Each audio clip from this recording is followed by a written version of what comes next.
Hello there. It's these two bits of sandpaper. I've just been sorting out my sandpaper. That's pretty exciting, isn't it? Welcome to what I'm probably going to call Tweakage. I came up with that name ages ago as an idea for what to call YouTube videos where I did hobby stuff because I like to tweak. So in honour of Carl Pilkington's referred to types of food as a foodage, I am Tweakage in this sense. If you watched an earlier video, I've been trying to get marks off this guitar and I've been polishing. If you watched the last vid, this is actually a lot better. There are still scratches right here. And I'm going to try and get them with this sandpaper. But right after I organised my sandpaper, 400 grit, 150. That's way down there. Oh, what's that? That's a 400. That should be further up the pile. 400, 400. Where's my 100? Is it just 150? There we go. Right. I'm going to put them to the side. Exciting times. This hasn't been 24 hours, but it has been about, what time is it now? 6:45. About 9 or 10 hours, so I think they're pretty spongy. So this is my sandpaper at different grits. So the blue stuff is 5,000, but I don't think I'm going to need to go to 5,000 because actually when I was doing polishing, it seemed to get rid of a lot of that. So I've got 7,000 and 10,000. The dark grey stuff is 10,000, and the green stuff is 7,000. So what I'm going to do is I'm going to get a bit of paper towel.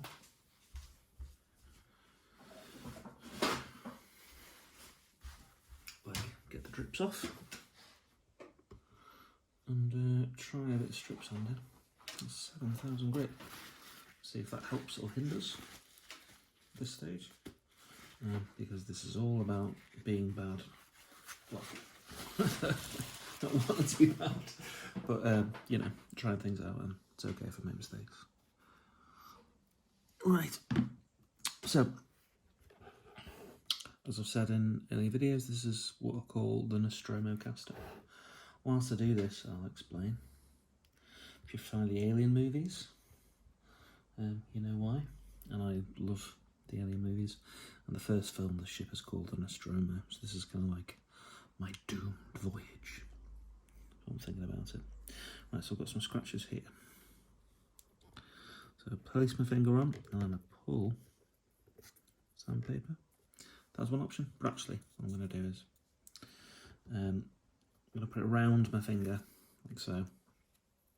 So it's just a tiny bit in just the area there. Apply pressure to my finger. So if you hear that, you can hear those scratches going in. Now hopefully that's gone white straight away. Yes, it has.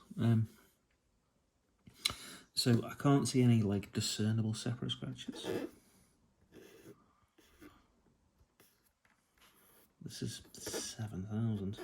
Now, when it happens, it does look like initially it makes it worse, but when you polish it up afterwards, at that point, I think it will go better.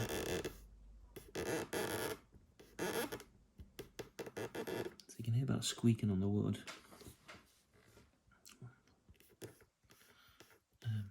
That means hopefully the lacquer and the paint of the body are quite clean.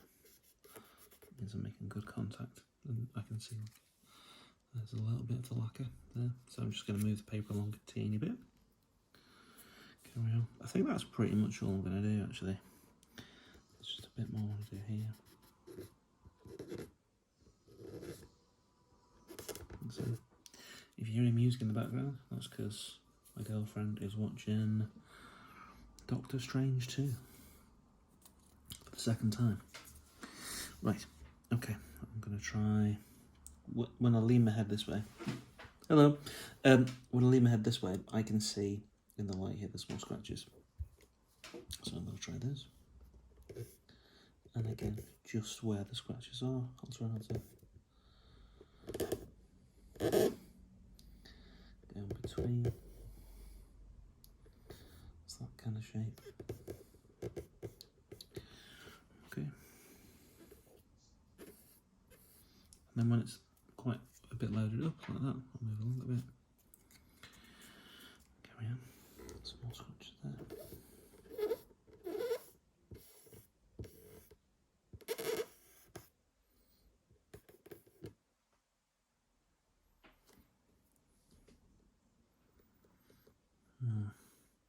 I'm wondering, it's wet and dry, I've had it soaking in water, but it's gone, like I took off the excess, just hoping it would still maintain the water, but it feels almost dry already, but I think it's because the paper's so thin and stuff. What I have seen people do, which I'll try from my box here, is I've seen my window cleaner. I've seen this a lot in sharpening as a cleaning thing. I've got some branded stuff here. The reason is when I've seen videos of people doing this for guitars and restoring vintage computers and stuff like that, and they've used some in America called Windex, and I think this is the equivalent. It's called Window Lean. So let's try a bit of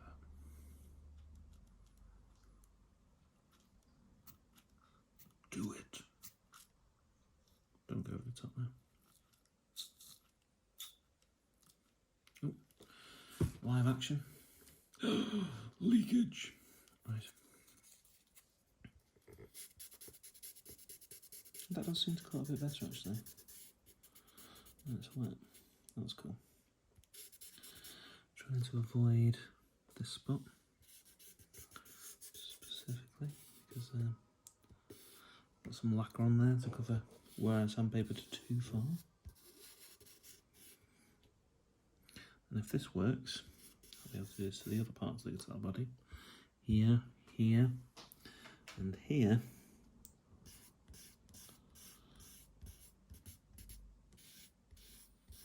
And hopefully that will eliminate those scuff marks. When that's done, I'm going to apply the glue to the dips in the finish.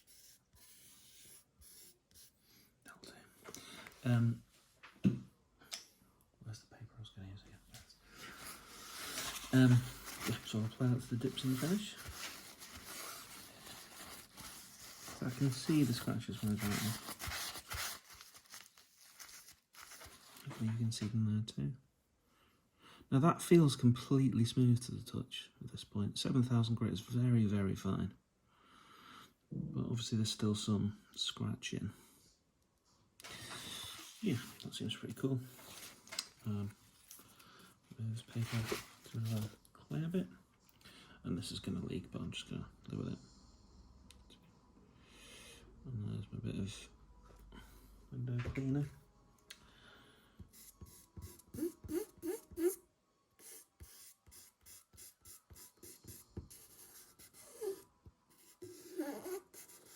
As explained in an earlier video, whilst you're doing this, it's very easy to overdo it, I think, because, which I'm doing right now, and that is because, like, the wetness of what I'm doing, it covers everything you're doing, so it looks like everything's totally smooth for a few seconds. When you dry it off, it all comes back. That seems like a more even swirl to me now. So hopefully that's gotten rid of the big stuff. So now I've done that, I'm going to move from 7,000 to 10,000. Up here I have my 10,000 grit strip. I'm going to just bring this, no, I'm not going to bring it straight on the water, but I'm going to go over the window cleaner again. I think it's got a very light abrasive in it, vinegar basically, hydrochloric acid. So we go. Put that round. I think I'll put the first bit round and start to wind up. So I can feel the cut of the paper, like to the touch. When you touch the top of the paper, it feels nearly totally smooth, like parchment paper or something like that. But it is doing stuff. Like I can feel it going on the lacquer there. Right.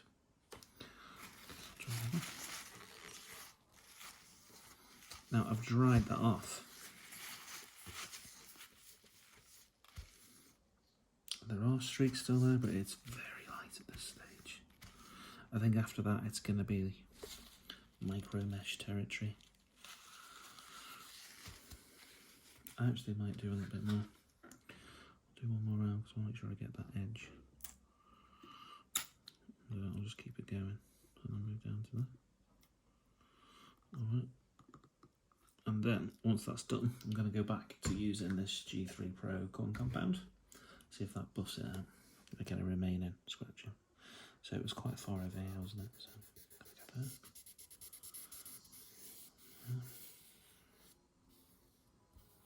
So I'm actually going to spread this out a bit further because it will buff off, I think, quite easily. I hope. And if it doesn't, then you'll witness to my failure, which might feel nice. Or not. Okay, let's go around here. Just a little bit. I can feel the cut. And actually, because I'm using the window cleaner, not so much for a problem with the paper getting loaded up. The liquid must take it away.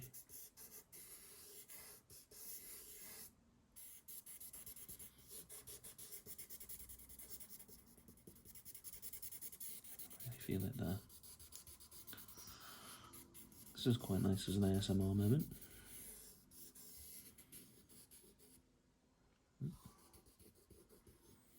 It's funny, when I run my finger over this bit, I can feel the angle of that cut there being quite straight. But also, you can obviously see there's a scratch. Get rid of that bit from there. You just won't go. Like, and the reason I'm in this mess in the first place is because I sandpapered too hard with too low a grit. And I was trying to get rid of this scratch. Because sandpaper actually got rid of scratches here and here on it. And then I tried it again with this scratch and there was a scratch there. And I ended up going into the bare wood because I thought I could just keep going. Obviously I couldn't go on forever. But that's like quite a deep divot there. Right, let's try this off.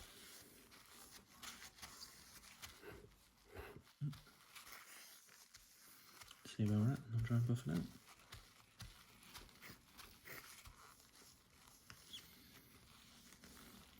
Yeah, if that works, I'm going to carry on with the older parts.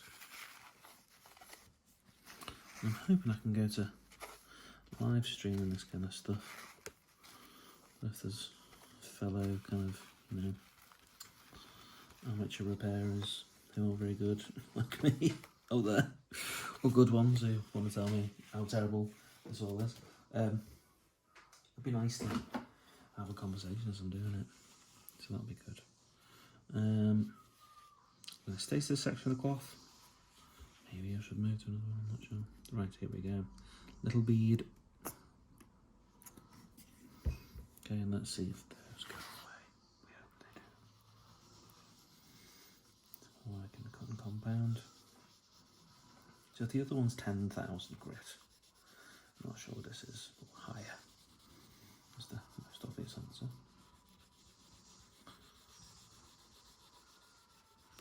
In fact, I might mix another. No. I'll wipe this off on here. Because this gets so smooth that it just starts swimming around rather than making it dig in, so I'm going to move around the cloth a little bit. And this is my sponge cloth. That's a branded thing. I got it from E&M. If you're not in Britain, it's kind of like a pretty cheap little bit of everything shop. We used to have one called Woolworths in the UK. It's not with us anymore. It might still be in America. Kmart is a similar type of store. Wilkinson's or Wilco's, those are the Brits. And that's like, they have like an all right sized DIY department basically. But they've got like a massive section of cleaning products, and if you're a loser like me, then you're going to experiment with all that stuff. Try it all out. You know, instead of spending it on, I don't know, go out for a drink. going to spend it on different types of polishing cloth instead. Right. How's that doing?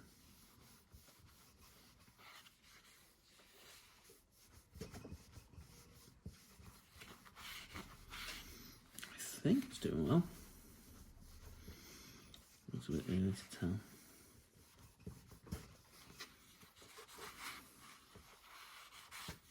Let's get some of this wiped off and see. Not too bad. Not perfect, but I think it's better. I think if I work through this a few more times, I'll get it to where I need it to be. You can see over in this part that there is an improvement a little bit, but I've still got some scratches down here. I'll have to see what I can do with those. Alright, see you next time. Peace out.